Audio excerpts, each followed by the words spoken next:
ask. Yeah. Mike did that for First Bank of America. Citizens, I was doing for all the banks there. On the He's hill. lucky. Glenn, Bruce, Wow. Goodness. Mm-hmm. Scary. they'll be able to do a lot of things for Yeah, I guess. I miss Yeah. that. You loosened up your arm, your gaveling arm here, you got your hand right up the rail. Prepared myself. Squeeze it through my family. It's got some good dents in it. I can see some good dust. I sit there Sunday morning and read. Okay. You wouldn't want to get too close to it? I can throw it. I think. Never had to. Hey, good morning. I don't know if it's end over end like a tomahawk or if you... Effective either way. About Yeah. 2 weeks ago. Nope. I still got the damn thing. I will call the Cheboygan County Board of Commissioners Business Finance Meeting of April 8th, 2014 to order. I'd like to welcome everyone in attendance today, and if you don't have an agenda, they are in the bracket near the doorway. And with that, I will ask the clerk to please call roll. Commissioner Soki? Here. Commissioner Gothier? Here. Commissioner Redmond? Here. Commissioner Guar? Here. Commissioner Metelsky? Here. Commissioner Wallace? Here. Commissioner Aller? Here. We do have a quorum. The meeting is in session. If everyone would please stand, Commissioner Wallace will lead us in the invocation and the pledge of allegiance. So let us pray. Heavenly Father, guide us today as we discuss the affairs of the citizens of Cheboygan County. Help us to make wise decisions on their behalf for the good of all. This we pray in your most holy name. Amen. Pledge allegiance to the flag of the United States of America, to the republic for which it stands, one nation, under God, indivisible, with liberty and justice for all. Amen. It brings us down to the agenda. Are there any additions, deletions, or changes to today's agenda? Or is there any item any board member wishes to remove from consent agenda and put on the regular agenda?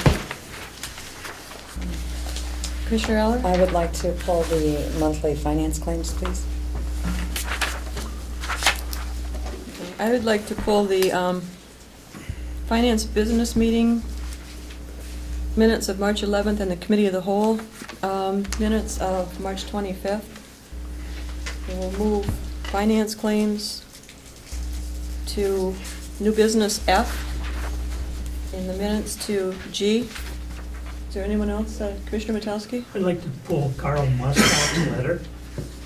Okay, we will pull from correspondence, a letter from Carl Muscat, put that at H. Anyone else? I'd like to move up from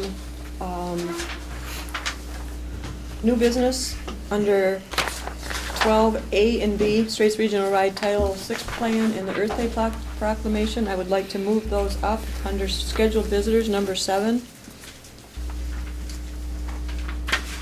We can get Mike back to work, and if the people from the Earth Day Proclamation wish to stay longer, they can, but that way they won't have to sit here through the rest of the meeting unless they want to.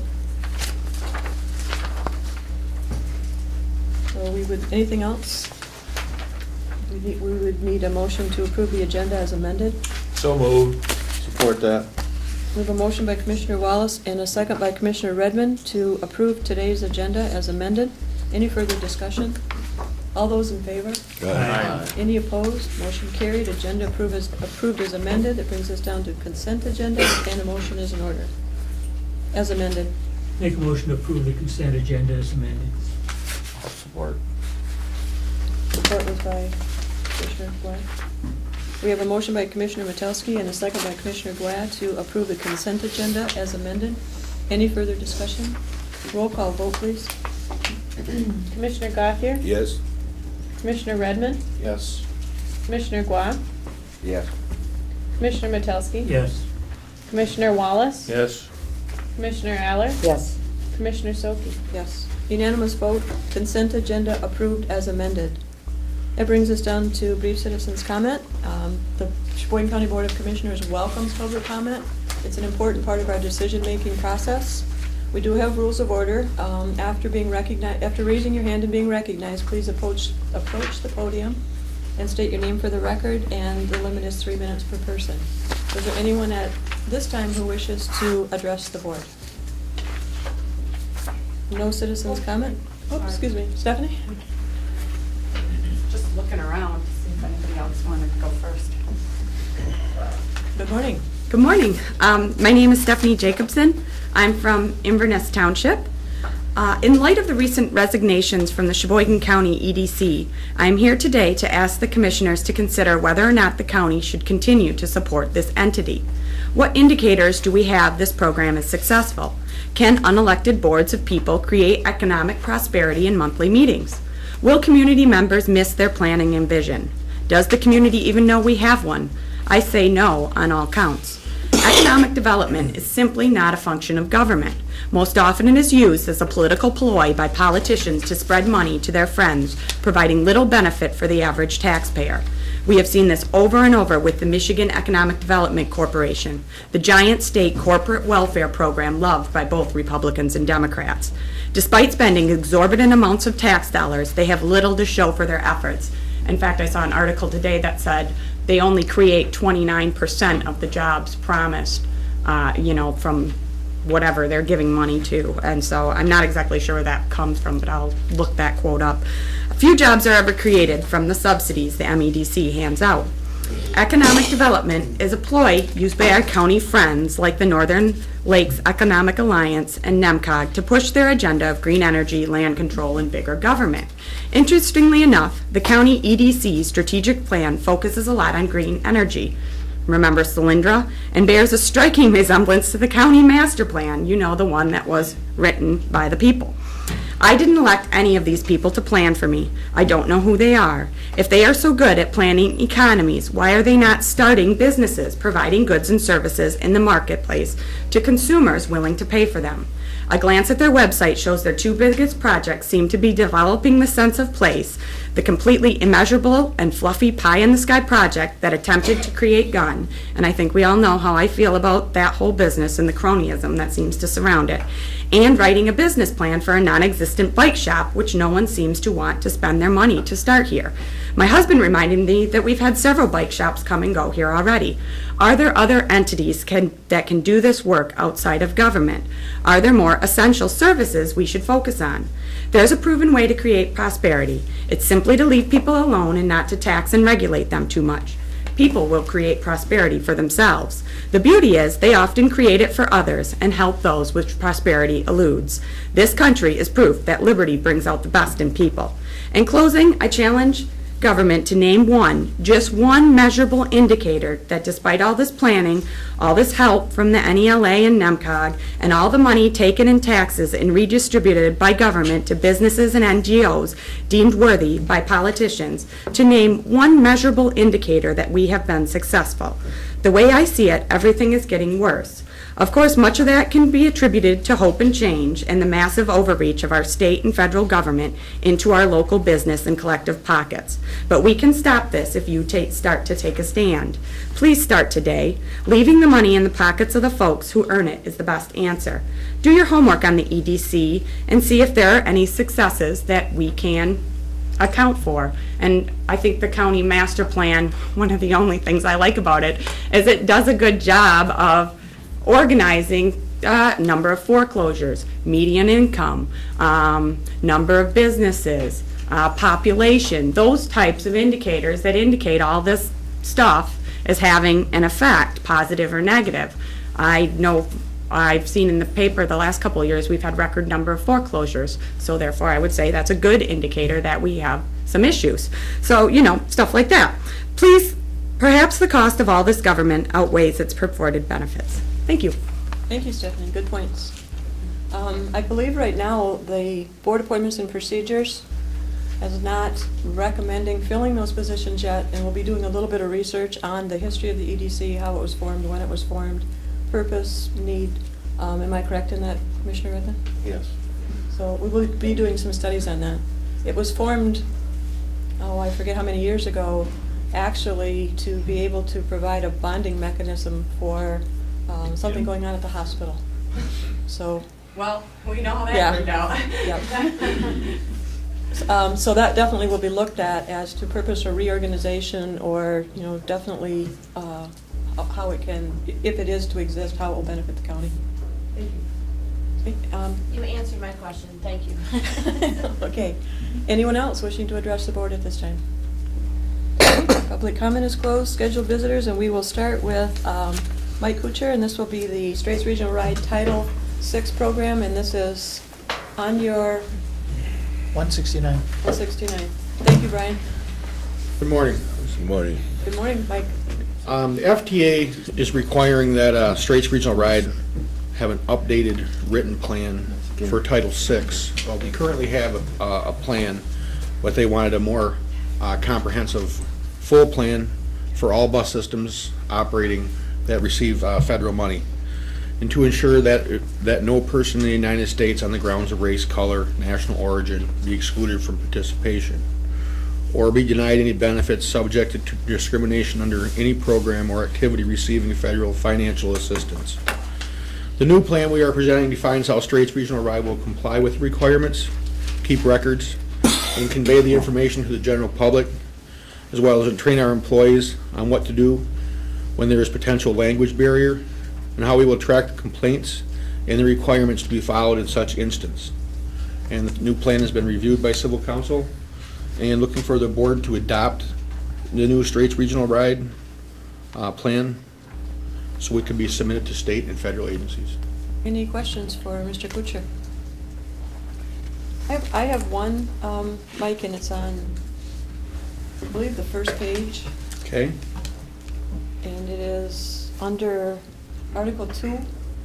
Okay? We reference email addresses throughout the plan, Yes. and that particular email address has a capital C for Cheboygan, and I don't know if that would make a difference in trying to, It doesn't make a difference on getting on the website, no. okay, It will take it either way. okay. It's showing that that's one of the locations. I understand your concern with the capital C, but it doesn't make a difference on getting on the website. Lowercase, uppercase is not gonna No, make a difference no. on this. Okay, any other questions for Mike on this? I make a motion that we approve the Straits Regional Ride Title VI plan. Support. Support was, we have a motion by Commissioner Redmond and a second by Commissioner Gothier to adopt the Cheboygan County Straits Regional Ride Title VI plan, and authorize staff to submit the plan to the state and federal agencies. Any further discussion on this? All those in favor? Aye. Any opposed? Motion carried. Your plan adopted. Thank you, Mike. Thank you very much. Kathy Bricker's not here yet, so we will move down into Finance Director's report. Good morning, Carrie. Good morning. And this is page back to 162. 162? In your packets, you should have found a general fund revenue and expenditure report for the month ending February 28, 2014, with comparable data for 2013. And we will start with the revenue side of things, which are actually totaled on page 165. We have year-to-date revenues through February 28th of $348,000. Last year, we had revenues at this time of $329,000. So revenues are actually up around $19,000.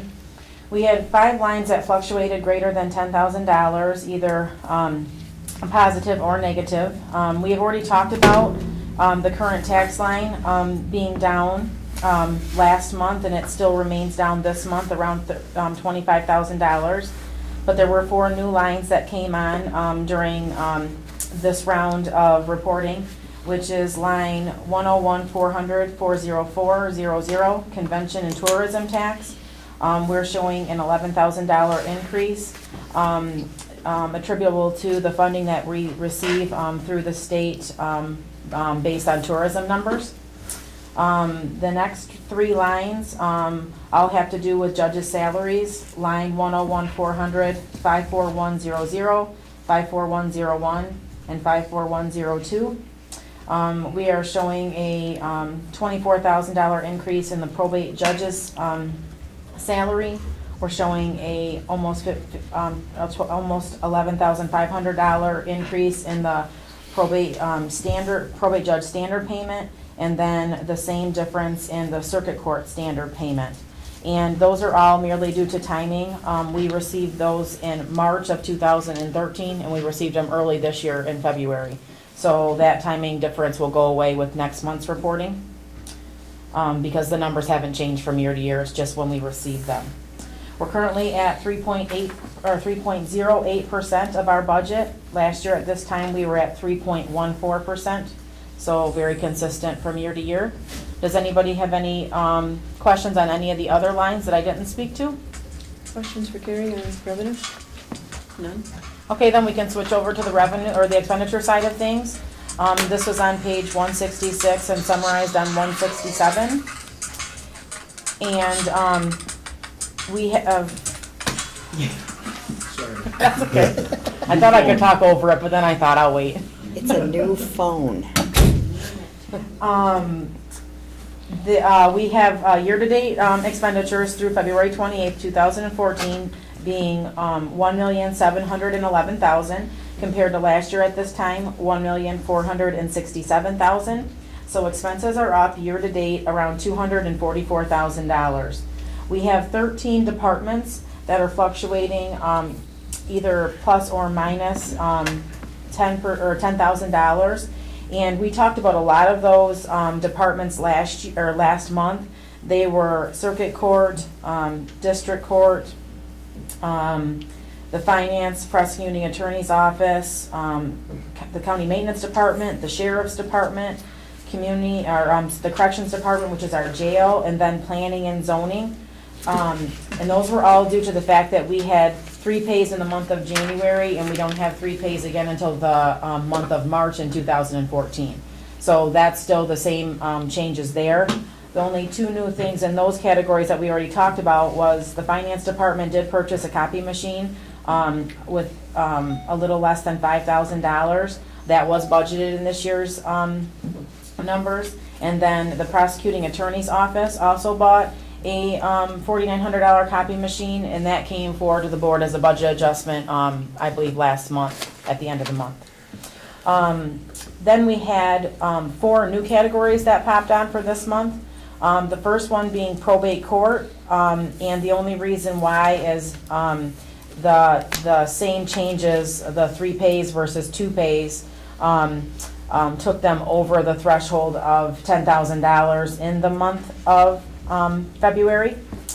And then in Department 285, which is General County, we're showing a $21,000 increase, and that is due to the timing of some utility payments, the timing of postage usage. We do record postage usage on a monthly basis. So depending on what people did mailings at what times, we're showing an increase of $5,000 there. And then copy paper purchasing, we did do a large purchase of copy paper in the month of February. Stone Garden, Department 334, is up $21,000, and that is due to the equipment that the board approved for purchase, the in-car video systems and the infrared cameras that came to us a couple months back. And then Department 682, the Veterans Department, is having the same thing with the 3 pays in a month versus 2 pays in a month, popping them on the radar, and they also had a copy machine purchase for around $1,800. So year-to-date, we're currently sitting at 15.13% of our expended budget for the general fund. Last year at this time, we were at 13.96, so almost 14. We're within a percent and a quarter there. And most of that is due to the timing of the payroll. Does anybody have any questions on any of the expenditure departments that I didn't touch on? Any questions at this time? For the benefit of the audience, again, as I explained at our last business finance meeting, we are consistent, and been pretty consistent with these same numbers for about the last 10 years. But you'll see cash flow, there's definitely a difference between our revenue and our expenditures, and that will continue until taxes come in. So there's a period of time in the summer where our cash flow actually gets a little bit touchy. We have sufficient resources to cover it, but it's also touchy because there will be a larger gap as the year goes on. But that's normal for us with the cash flow. Carrie, I have one question related to finances, and I'm not sure if you can answer it, or if the administrator can answer it, or if I'll have to wait and get the answer from Equalization Department. But I'm wondering if either of you can tell me an estimate of the amount of 2014 tax revenue that was lost to the personal property business exemptions, and also the loss due to the pipeline personal property value reduction that was granted by the State Tax Commission in December. I would have to get with equalization on that. Yeah, we'll need to calculate the exact number. On the pipeline, I think actually our utility went up in the county, but we don't have a clear definition right now which area. We had some upgrades in Cheboygan County versus some other counties on the industrial side, Okay. even on the pipeline there. So I do know it went up this past valuation, but we can get details on the personal property. Okay, that would be good. And I believe that's up for, they'll be on the ballot this year as well. Right, that's coming in August. Supposedly, the municipal units will get reimbursement back, according to the ballot language. We won't get reimbursement back for the losses to the pipeline, as that was a State Tax Commission reduction of 60%. And some of the UP counties really got hit. I know the township I work for got hit pretty hard. I just not really sure how it hit us. Okay, any other questions for Carrie? Thank you, Carrie. Thank you. Administrators report. A couple items on the Reed Building. We've been contacted by the Northwest Health Department, which is the contract holder for the dental program at the Reed Building. They would like to move to the McLaren Building. This goes back a couple years when they asked for space increase, and we directed that they probably would want to talk with McLaren because they had more available square footage space. We were also looking at doing some renovations to the building for increased space for the Northeast Health Department. So they would like to terminate their lease on June 1st, and we're moving forward with that. That would be on the next meeting agenda. Second item, under Griswold Mountain property, the property owner has identified they would like to continue with their conditional rezoning request. At this time, staff is reviewing availability of venue and also timing, scheduling for that. So as we get some dates available, we'll bring those forward to the board. Next topic, re-roof built at the Reed Building. That was one of our first phase identified. The roof there was put on in 1990, so it's scheduled for replacement. That'll be our first capital improvement project for that building. Architect is preparing specifications for bids right now. Under Humane Society, we've been contacted by the Humane Society, which we have a long-term agreement with for running the facility. They've agreed to pledge a donation back for Phase 2 improvements of about 50% of the cost. Over the next 22 years, they would like to donate per year approximately $4,800 back towards our Phase 2 costs.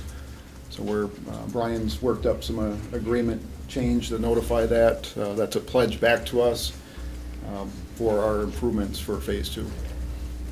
Be nice to get that completed and get that done. Commissioner Wallace? Mr. Minister, what would happen if they were not able to fulfill that pledge? It's simply a donation pledge back. It's county-owned property, so it's our responsibility at the end of the day to. Well, in the lease, my question, in the lease, would you evict them? No, it wouldn't evict them as part of the lease there. If they chose to break their contract, it's really not a lease, it's a contract for service. Okay. If they choose not to carry that forward, then it basically, we'd have to enter into a new agreement with a new contractor. Okay, But the cost of provide building- animal control? Right. But the Okay. cost of the improvements, ultimately our county responsibility. They've agreed to donate a portion back. Okay, thanks. Commissioner Gothier? I'm wondering if Jeff is able to give us a general idea regarding the Griswold Mountain question, when that might show up. This year, this calendar year? Yeah, I would expect either in May or early June. Okay, thank you. Before that, when we determine when that date is set, or when we can arrange. I'm expecting to have a legal counsel training for the board from Peter Wendling. There's a misconception that our vote is going to be based on how many hands are up, how many signs are up, and the decision is a land use decision. So there's definitely some legalities involved in that we need to remind the board of. So hopefully that will be coming up too. We don't have that scheduled with Peter yet. Thank you. Anything else for the administrator at this time? Yes. Commissioner Metelsky? How many dental clinics? I see I thought the District 4 Health Department had a dental clinic in the building. And now we're talking about the Health Department of Northwest Michigan. Are there like two? No, they've always been there, the Northwest. It's actually, for whatever reason, it wasn't run through our Northeast district, it was run through the Northwest, but they've always been actually overseeing it. So is there a Northeast? No, I don't believe so. As far as dental, if it is, it's probably in Alpena, but. Well, there's basically one program, and I could stand to be corrected here, but I think it's called the Northern Dental Plan, and it's based for low-income individuals. It's essentially the cost, a patient goes in there and the cost is covered by Medicaid. And these outlets are various locations throughout northern Michigan. Any individual that, it's my understanding that any individual that has the only dental coverage that they may have being at Medicaid, that's the only place they have to go. Your other dentists in private practice don't accept that. So So there's always just been one dental clinic and it's... Here, yeah. here, Yeah. yeah. Okay. So it's a good thing we didn't expand the building to, or is what they're doing instead of us expanding the building, they're moving to McLaren? Right. Which is probably the Well, best. some months ago, some time ago, when they first started these kind of talks through District 4 Health and that, and whatever, and way back when, I spoke to the administrator about, that would seem kind of crazy for us to spend that kind of money when you've got a hospital building that's got a ton of empty rooms over there that maybe they could move into. Well, apparently, Somebody wised up and yeah, they're decided gonna to do move. that. Okay, good. Yeah, the first phase discussion they were asking for was about a $500,000 expansion. Yeah, So I remember that. but they couldn't commit to any type of long-term lease also, and the square footage is available here in town, so. Any other questions?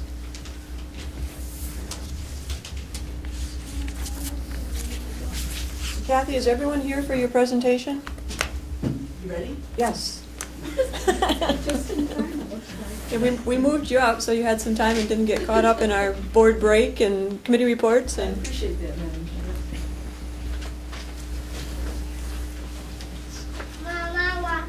Why don't you go ahead and start and I'll pass things around. All right, this is in regards to the Earth Week program. Just to give you a little bit of background, the Earth Week program started in 2007, and it was a grassroots effort by just a few people. And the goals were to increase awareness of environmental issues by presenting earth-friendly family events. Now, it's mushroomed a lot since that time, and from the first expo in 2007, there were 8 agenda topics attended by approximately 45 people. Now, fast forward to 2014, now we expect over 1,000 people to go through our program this year. Saturday is the big expo. It's begins at 11:30 and runs till 5 o'clock, and it's at the Cheboygan High School. There's something for everyone, so please come if at all possible. There's 11 agenda topics on the Saturday program, and this includes a live presentation of live, it includes a presentation of live animals. The program's called Animals of the Rainforest, and these are really popular with everyone. They just love it.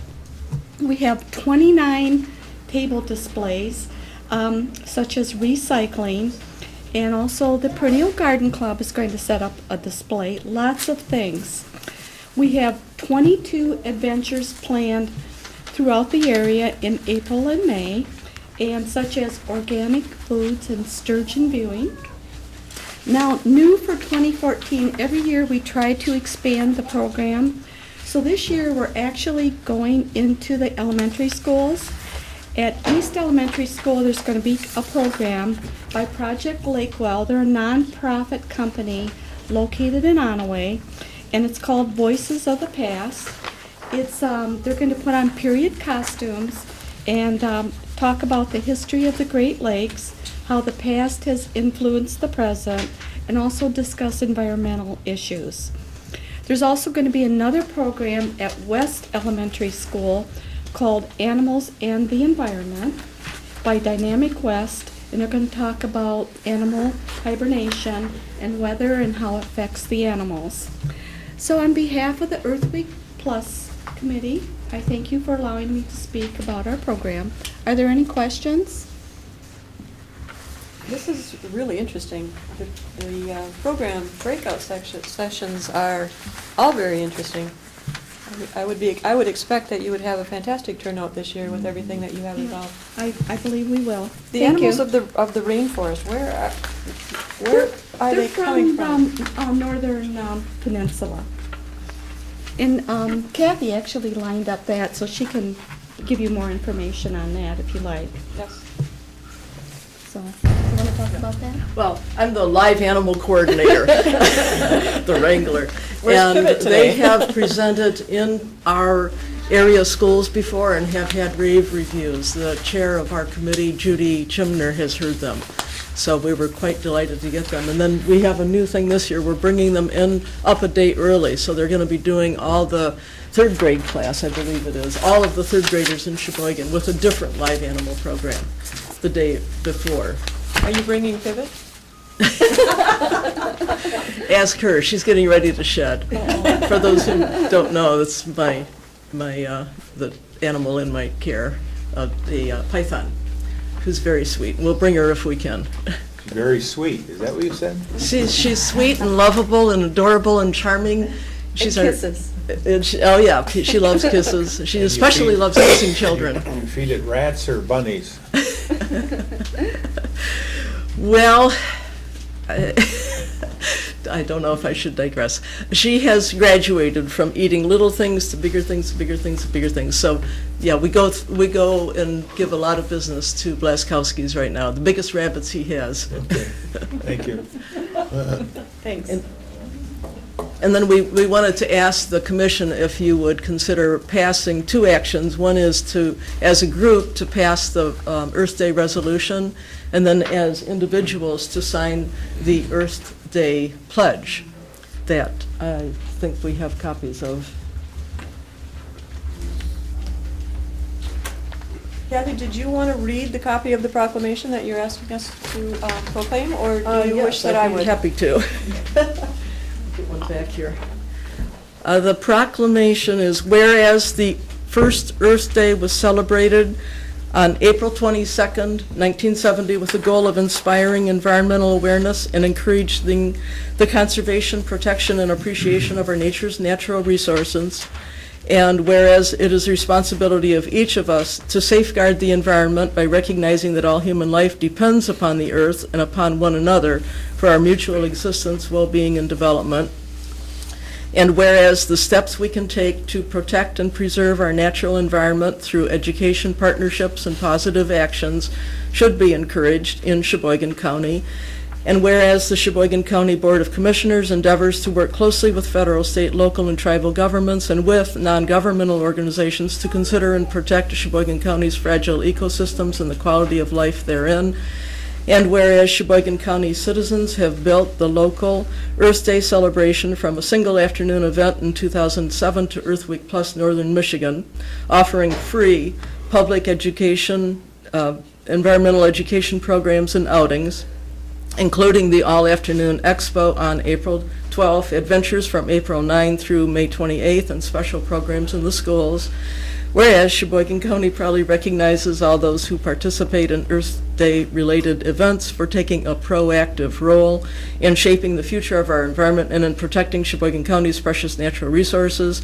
Now therefore, we, the Board of Commissioners of County Commissioners of Cheboygan County, do hereby proclaim April 22nd, 2014 as Earth Day in Cheboygan County, and urge all our citizens to be mindful of local, state, and national laws which protect our environment, and to join in learning and preserving the beauty and wonder of our land, skies, water, and living organisms of the earth. Commissioner Gothier. I would move the adoption of the Earth Day proclamation. Second. We have a motion by Commissioner Gothier and a second by Commissioner Aller to adopt the Earth Day proclamation as just presented. Is there any further discussion? Yes. Commissioner Metowski. Well, I've known Kathy for a long time now, and I worked with her on the recycling program. I'm worried about this, about the brainwashing aspect of this to the kids in the schools. I actually own a wind turbine. I actually have a solar array, and I re-roofed my house with shingles made from used car tires, okay? And I suspect I'm probably the only person in this room that actually has done things and spent a lot of money on environmental projects. I'm concerned that there's so much talk about environmentalism and nobody's actually doing anything about it. I guess I'll vote for it, but Well, I'm not gonna. well, I wish you'd explain what causes you to worry about it then. Is Commissioner Metowski, are you finished? Yeah. Commissioner Gothier? I just wonder if he could explain why he's worried about it. The Just worried- brainwashing. I'm worried about the brainwashing aspect. What of do you the mean kids by in the brainwashing? schools. What do you mean by brainwashing? If people follow your example, wouldn't it be a good thing? Well, why aren't people, how many wind turbines do you have at your house? Do you have solar panels at your But house? why are you worried about Okay, it? this isn't the debate. This is one at a time, Commissioner speaking.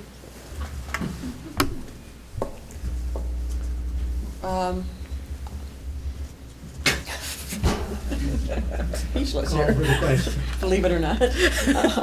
I just wanted to say that I fully support this, and I think that the activities are great, and I am impressed as to the extent that they have evolved from the time that it started, and I think that bringing attention to all of it is a very good thing.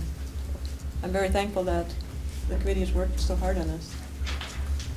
And with that, I'll call for the vote, and roll call vote, please, on the Earth Day proclamation.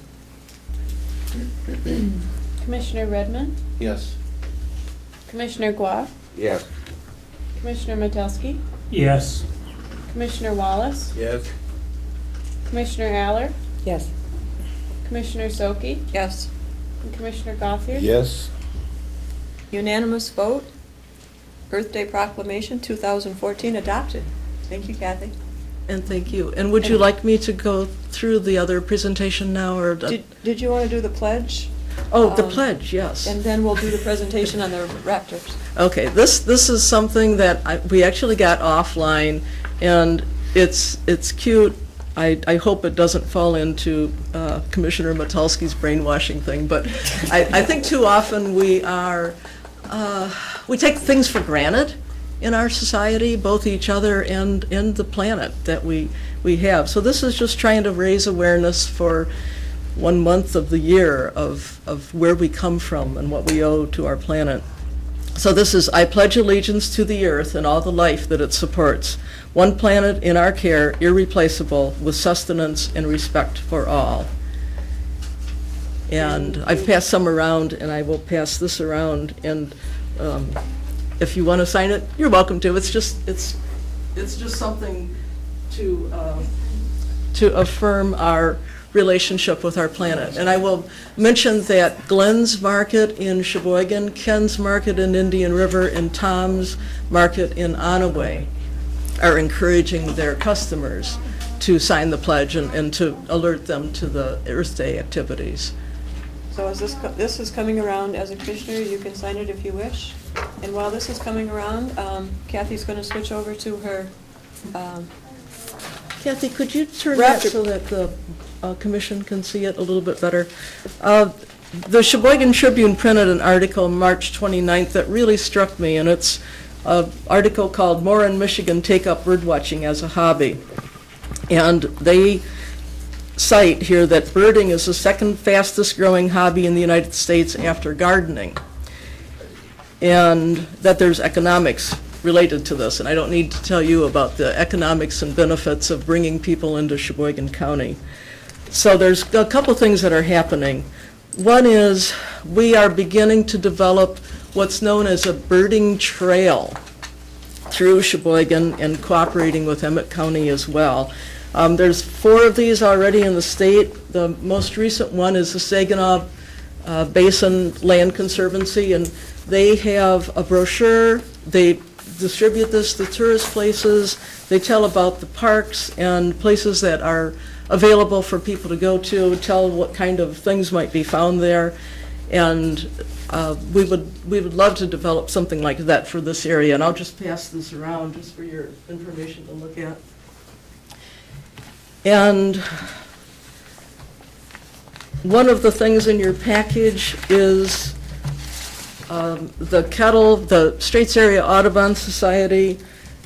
We haven't actually come to you before, but we're doing a number of things. We have programming from September through June. The next program will be Seney National Wildlife Refuge, and that organization actually has spawned a new effort, which is the Mackinac Straits Raptor Watch. And Mackinac, well, first of all, let me back up. Raptors. Raptors, many people may not know that term. They're called birds of prey, so they include hawks, eagles, owls, ospreys, I'm missing something, and vultures. And what we are trying to do are two things. This organization just started. Our complete year's budget's $22,000, and it has 2 major thrusts. One is research. We are conducting research on the number of hawks moving through this area, and you would not believe, I didn't believe, last year more than 22,000 raptors were counted by volunteers. So we've realized that we should have this area join the 250 other hawk watches in the nation, where they're looking at the numbers of birds, looking at the patterns, the distribution and the timing of birds coming through as a scientific effort. So we actually had this article published, scientific article, in Michigan Birds and Natural History magazine in the fall. We're getting really good publicity. This is in a statewide magazine called Jack Pine Warbler, and it's entitled A Fine Kettle of Hawks. So again, I can just pass these around real briefly. Kathy, could you touch base a little bit on where the word kettle comes from and the kettling? The word kettle means an uplifting of birds. When you're boiling water on your stove, you see the bubbles come up, and the raptors often will do something similar on warm updrafts of air. And right now, today, in Mackinac City, the sun is shining down and warming up any patches of bare ground, roofs, pavement, and it creates these thermal updrafts of air. And they provide an escalator to birds who are tired. These are large birds for the most part, and it takes them a lot of energy to flap. They don't want to flap, they would rather glide. And the aerial form of gliding is to kettle, is to get on these updrafts of air, and they circle around and around and around. And if from below, in fact, yesterday we had 3,000 hawks pass over in one day. And from below, it looks like a cloud of mosquitoes. And it's an amazing thing. So the second part of what we're trying to do is to educate people and to let people enjoy this. We have some people who come for the first time and say, wow, this is phenomenal. I had no idea this was going on in my backyard.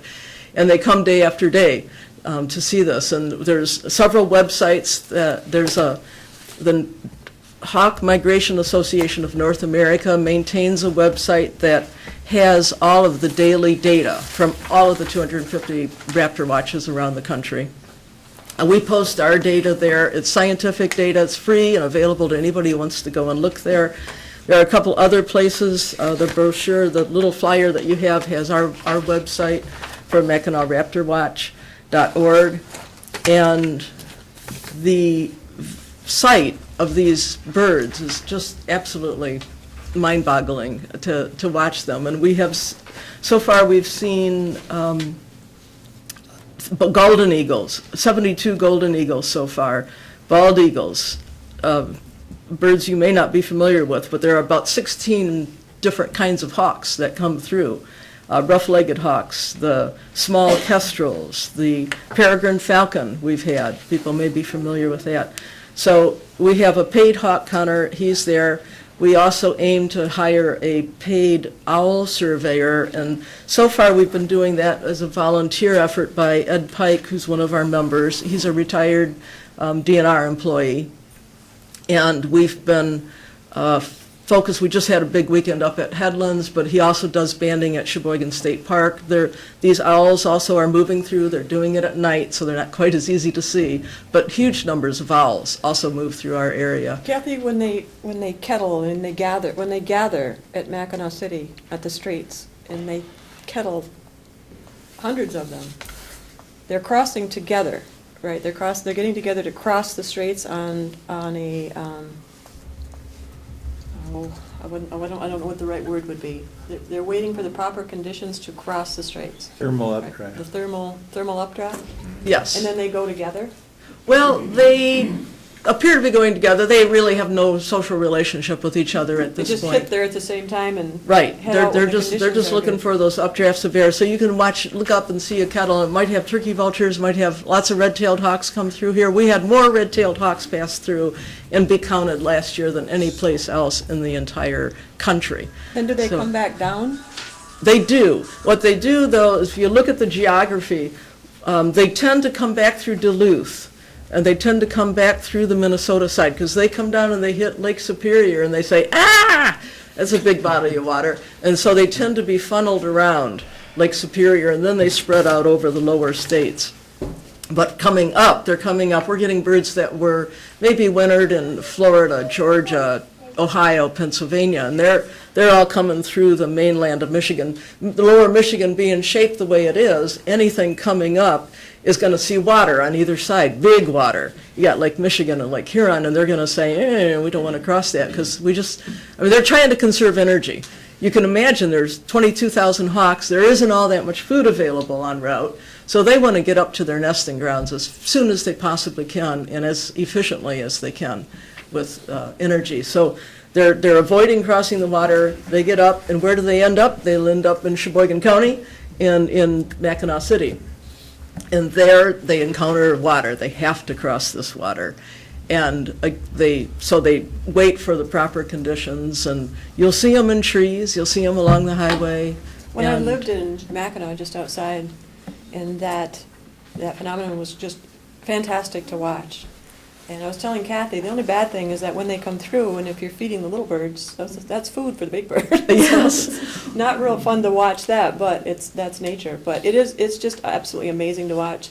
And I believe the recognition or the awareness that was happening was brought to light by Stan McRae, the late Stan McRae, I don't know how many years ago. And we used to gather behind the high school to watch, on certain days, to watch the raptors go over. And it is fascinating to watch.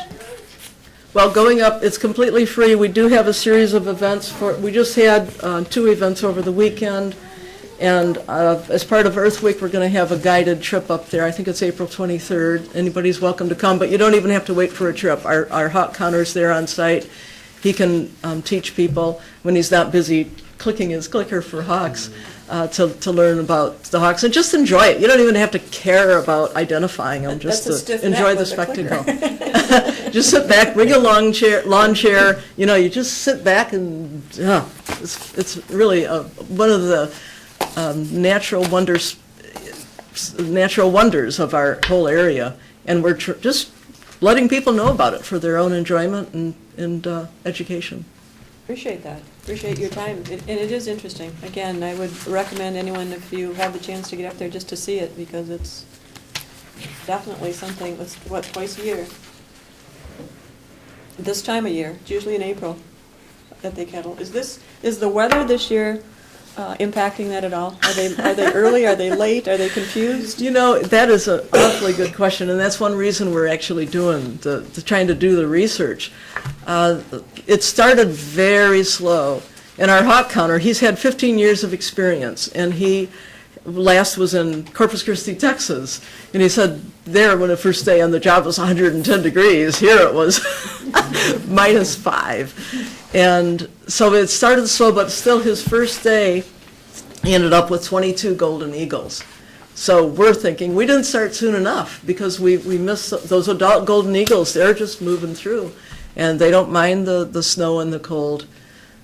So it's really picking up now. Yesterday was peak. People who were there yesterday said it was phenomenal. I was there Sunday, and it was okay. We saw maybe 200 birds, but yesterday they saw 2,000.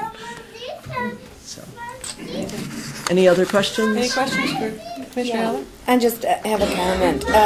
The overall concept of Earth Day, I think is wonderful, because who doesn't want to protect the environment? But on the flip side of that, when you look at the various entities that are out there, the NGOs, the EPA, the DNR, the DEQ, there's a lot of entities that are coming up with rules and regulations that at times I feel are very extreme. It's all done with the approach that it's to help the environment.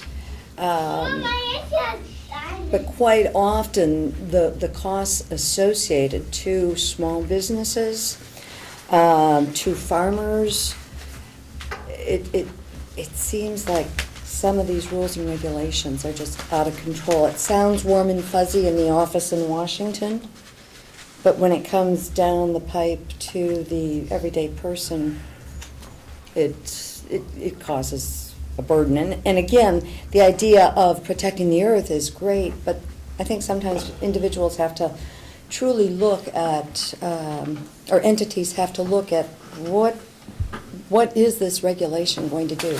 What kind of an impact will it have long-term on the people who are bearing the cost of it? So that's all. I just wanted to share that. I do one more comment. The EPA has issued new regulations restricting the maximum level of fine airborne particulate emissions from wood stoves. They've reduced it from 15 micrograms per cubic meter to 12 micrograms, effectively outlawing about 80% of wood-burning stoves. So, As proposed? no, it's already enacted. Any questions for Kathy? Any other comments? Increasing the carbon footprint. Thank you, Kathy. You're welcome. Thank you. Thank the committee for the work, and good luck, and hope you have a good participation in the events. Thank you very much. Thank you.